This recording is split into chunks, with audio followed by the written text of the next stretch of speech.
Hello बच्चों, good afternoon to all of you. आज का जो हमारा टॉपिक है वो है फोटोन। फोटोन जो है, जैसे कि हमने फोटो इलेक्ट्रिक इफेक्ट किया, फोटो इलेक्ट्रिक एमिशन किया, उसमें फोटो मीन्स होता है लाइट, यानी कि किसी भी सोर्स से जब लाइट टकराती है तब क्या होता है, यानी कि एक एनर्जी का क्या निकलता है, एक बंडल यानी कि एक पैकेट ऑफ एनर्जी निकलती है। हम कहें जैसे कि देखो, जब हम डेफिनेशन करते हैं तो क्या according to Planck's quantum theory, यानी कि हम प्लैंक्स क्वांटम थ्योरी के अनुसार देखें of the radiation and electromagnetic waves travels in the form of discrete packets, यानी कि जो हमारी इलेक्ट्रोमैग्नेटिक वेव्स होती है वो क्या करती है, ट्रैवल करती है।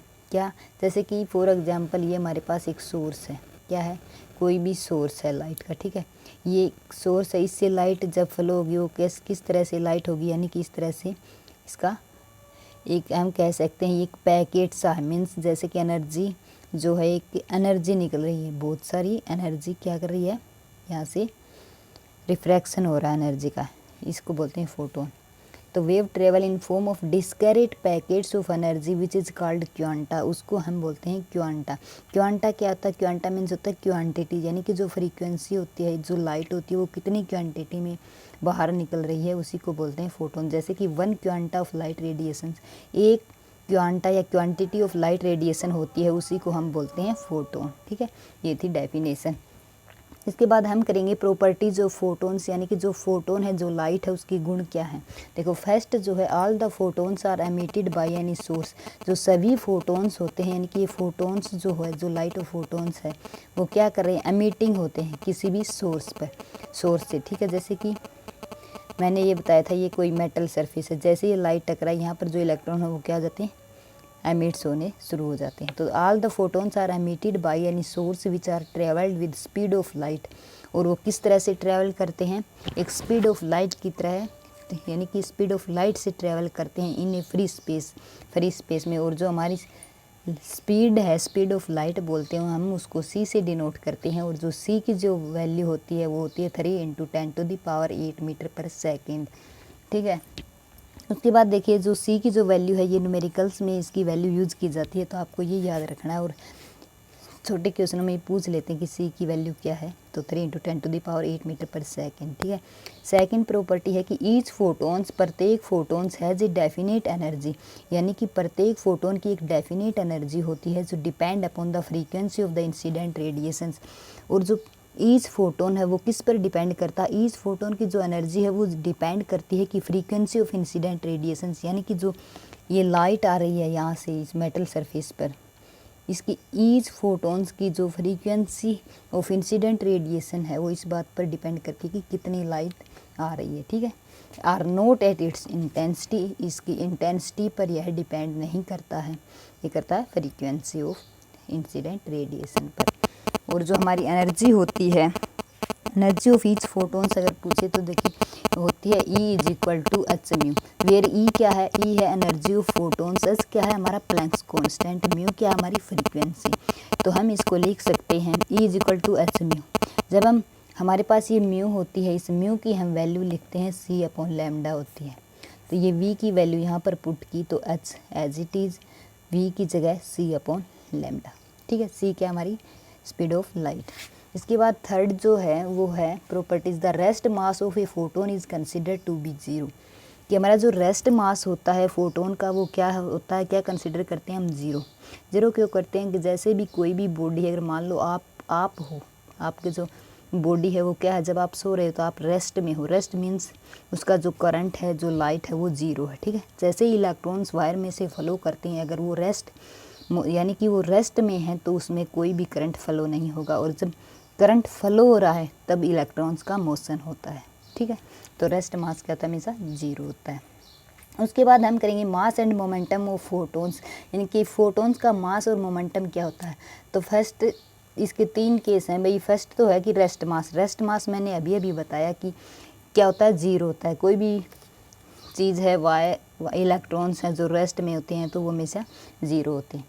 उसके बाद सेकंड है हमारा मूविंग मास, इस पेज पे बता देती हूँ, मूविंग मास सेकंड जो है मूविंग मूविंग मास मीन्स जैसे कि मूविंग मीन्स जो मास है वो मूव कर रहा है, क्या कर रहा है, मोशन हो रहा है उसका। तब हम क्या करेंगे, तो देखो हमें इसमें यूज़ करना है कि आइंस्टीन मास एनर्जी रिलेशन का। किसका, हमें करना है आइंस्टीन मास एनर्जी रिलेशन, ठीक है। इस रिलेशन का यूज़ होगा। तो ये क्या था, ये था हमारे पास E is equal to M C square. क्या था, E is equal to M C square. E क्या है, एनर्जी ऑफ फोटोन्स या एनर्जी, M क्या है, मास, C क्या है, स्पीड ऑफ लाइट, ठीक है। ये इक्वेशन हम फर्स्ट मान लेते हैं। इसके बाद क्या है, and we know that E is equal to, हमें पता है हमारी, देखो ये E इज इक्वल टू क्या थी हमारी, यहाँ पे देखो ये रही, E इज इक्वल टू थी एच म्यू, ठीक है। क्या थी हमारी, E is equal to H mu होती है, ठीक है। एच म्यू होने के बाद अगर हम यहाँ से क्या करते हैं, इस E की जगह अगर हम इस इक्वेशन को यहाँ पर पुट कर देते हैं, तो देखो इस E की जगह H mu is equal to M C square as it is, ठीक है। तो यहाँ से हम m की वैल्यू निकाल लेंगे, m की वैल्यू निकालेंगे तो ये H mu as it is, ये सी स्क्वेयर इसके नीचे, ठीक है। ये हमारी इक्वेशन होगी सेकंड, ठीक है। इतनी बात, यानी कि हमारे पास m की वैल्यू निकली है, ठीक है। इसके बाद हमें निकालना है E इज इक्वल टू, क्या करेंगे, हमें पता है हमारे पास ये देखो E is equal to H mu भी था और E is equal to H C upon lambda भी था ना। तो देखो हम इसको लिखेंगे E is equal to H C upon lambda. ये क्यों किया, क्योंकि म्यू को हमने क्या लिख दिया, म्यू जो था उसको लिख दिया C अपॉन लैम्डा, ठीक है। इतना लिखने के बाद देखो भाई, इसको हम इक्वेशन ले लेते हैं 3 फ्रॉम इक्वेशन 1 एंड 3, यानी कि ये इक्वेशन और इस इक्वेशन को हम देखेंगे, इक्वेट करेंगे। तो ये क्या था हमारे पास, M C square is equal to था, ये वाली कर दो, E की value H C upon lambda, ठीक है। इतनी बात समझने के बाद देखो भाई, C से C कैंसिल हो गया एक, तो कितना बचा, M C is equal to H lambda, इतना बचा हमारे पास। इसके बाद हम यहाँ पर निकालेंगे m की वैल्यू, क्योंकि हमें तो m की वैल्यू निकालनी है। अगर m की वैल्यू निकालेंगे तो ये C कहाँ जाएगा, इस साइड। तो देखो h अपॉन लैम्डा C, ये हमारी इक्वेशन 4 होगी, ठीक है। इसके बाद हम, ये हमारी m यानी कि हमारा मूविंग मास निकल गया, ठीक है। क्या निकला हमारा, मूविंग मास की इक्वेशन क्या है, h अपॉन लैम्डा C। ये बात आपको याद रखनी है, ठीक है। इसके बाद हम निकालेंगे जो हमारा थर्ड था, वो है मोमेंटम, ठीक है। हमें पता है मोमेंटम को किससे रिप्रेजेंट करते हैं, हम P से रिप्रेजेंट करते हैं, क्योंकि फिजिक्स में हर बार मोमेंटम का यूज़ किया जाता है। तो मोमेंटम हमें पता है P is equal to MC होता है। क्या होता है, MC। P क्या है, मोमेंटम, एंड वेयर M क्या है, मास, C क्या है, स्पीड ऑफ लाइट, ठीक है। हम इक्वेशन इसको 5 कंसिडर कर लेते हैं, ठीक है। इसके बाद substituting the value of m from equation 2, यानी कि जो m की जो वैल्यू है हम इसको किस में सब्स्टिट्यूट करेंगे, इक्वेशन 5 में। 5 कौन सी थी, इक्वेशन 2 थी हमारी, ये वाली देखो भाई, ये इक्वेशन 2 है, m की value H mu upon C square. हम इसको इक्वेशन 5 में पुट करेंगे। तो देखो 5 क्या है, P as it is, P हमारा as it is equal to m की वैल्यू क्या थी, ये देखो H mu upon C square और into C as it is. C से C कैंसिल, क्या बचा हमारे पास, एच म्यू अपॉन C, ठीक है। यानी कि जो हमारी P की जो वैल्यू आई वो आ गई एच म्यू अपॉन C। ये हमारी इक्वेशन 6, ठीक है। ये हमारी इक्वेशन 6। इसके बाद हम करेंगे putting the values of m, जो हमारे पास m की वैल्यू है इसको हम 4, जो हमारी इक्वेशन 4 है ये वाली, यानी कि हमें ये वाली m की वैल्यू तो पुट कर ली। अब ये वाली जो इक्वेशन 4 है हम इसको 5 में ही पुट करेंगे, यानी अब की बारी m की ये वैल्यू पुट करेंगे। तो देखो क्या होगा, P as it is equal to m की वैल्यू क्या है, h अपॉन लैम्डा C, और ये C as it is. C से C कैंसिल, तो P की वैल्यू क्या आई, h अपॉन लैम्डा, कितनी आई, h अपॉन लैम्डा। ये इक्वेशन 7 कंसिडर कर लेते हैं। तो यही था हमारा मोमेंटम क्या है, P is equal to h upon lambda, ठीक है।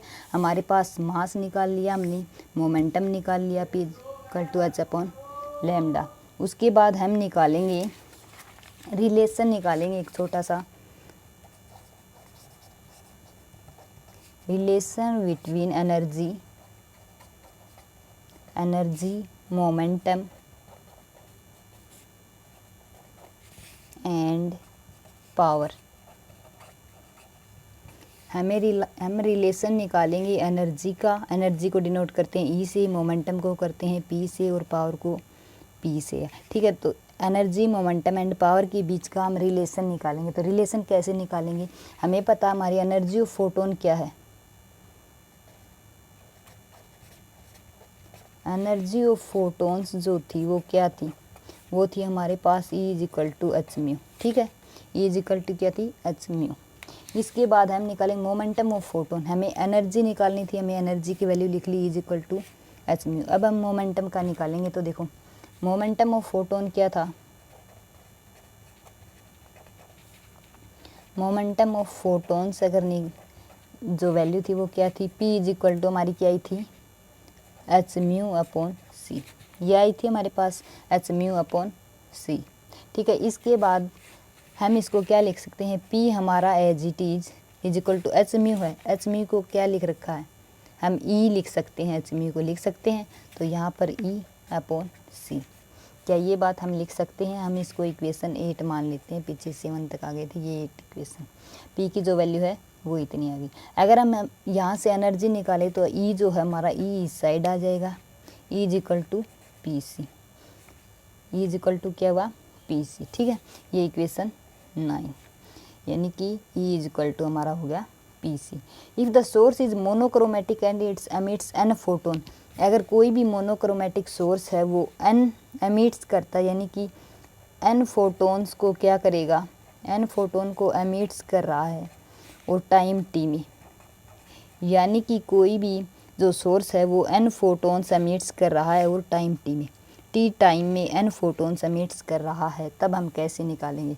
तो देखो हमारे पास ई तो ऑलरेडी था, हम इसको ई डैश ले लेते हैं, E dash is equal to E N, ये हमारी एनर्जी, एन क्या है हमारा, जो सोर्स एन इलेक्ट्रॉन्स को एमिट्स कर रहा है उसके लिए हमने ये एन ले लिया। ठीक है, ई एन। अब हमें पता हमारे पास ई की वैल्यू क्या थी, ई की वैल्यू क्या थी हमारे पास, ई की वैल्यू थी H mu H C upon lambda, क्या थी, एच सी अपॉन लैम्डा, और जो एन है वो एन एज इट इज़। देखो भाई ई की वैल्यू ये देखो ये रही, एच सी अपॉन लैम्डा थी ई की वैल्यू, पहले एच म्यू थी, म्यू की वैल्यू पुट कर दी थी सी अपॉन लैम्डा, तो ये थी ई की वैल्यू। तो हमने इस ई की वैल्यू ये पुट की, और एन हमारा नंबर ऑफ इलेक्ट्रॉन्स एमिट्स हो रहे हैं वो, ये हमारे एज इट इज़। ठीक है, इसके बाद हम क्या करेंगे, जो हमारी ई डैश है, ये ई डैश ये क्या होती है हमारी, पावर इनटू टाइम, क्या होती है, पावर इनटू टाइम। तो हम E dash is equal to P, इसको पी से डिनोट करेंगे और इसको टी से, पी टी लिख सकते हैं।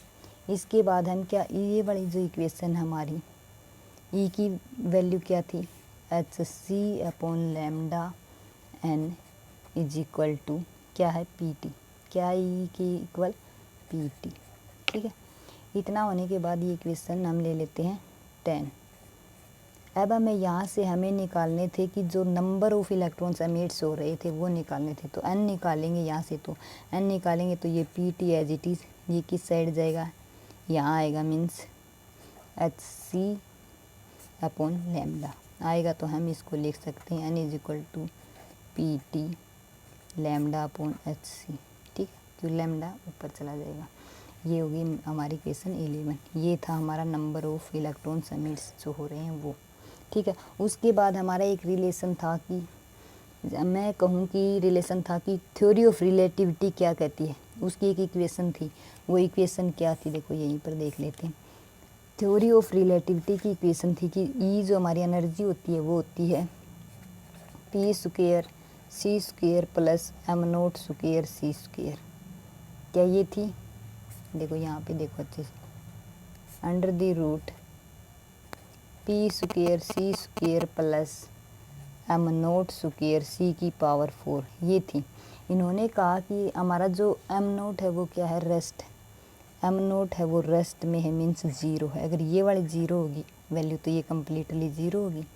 ई इज इक्वल टू क्या बचा हमारे पास, under the root P square C square, square से ये कैंसिल, तो ई इज इक्वल टू हमारा बचा पी सी, मीन्स ये हमारा क्या निकल गया, जो हमें निकालनी थी वही वैल्यू हमारे पास रिलेशन निकल गया पावर का, एनर्जी का एंड मोमेंटम का। ठीक है, ये था बस आज के लिए, बस इतना ही भाई। मिलते हैं एक न्यू अपडेट के साथ। मुझे उम्मीद है ये टॉपिक आपको अच्छे से समझ भी आया होगा।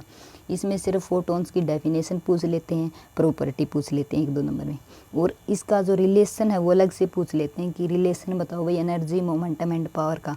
ये इंपॉर्टेंट रिलेशन है भाई। ठीक है, तो आपको करना है। Thank you so much.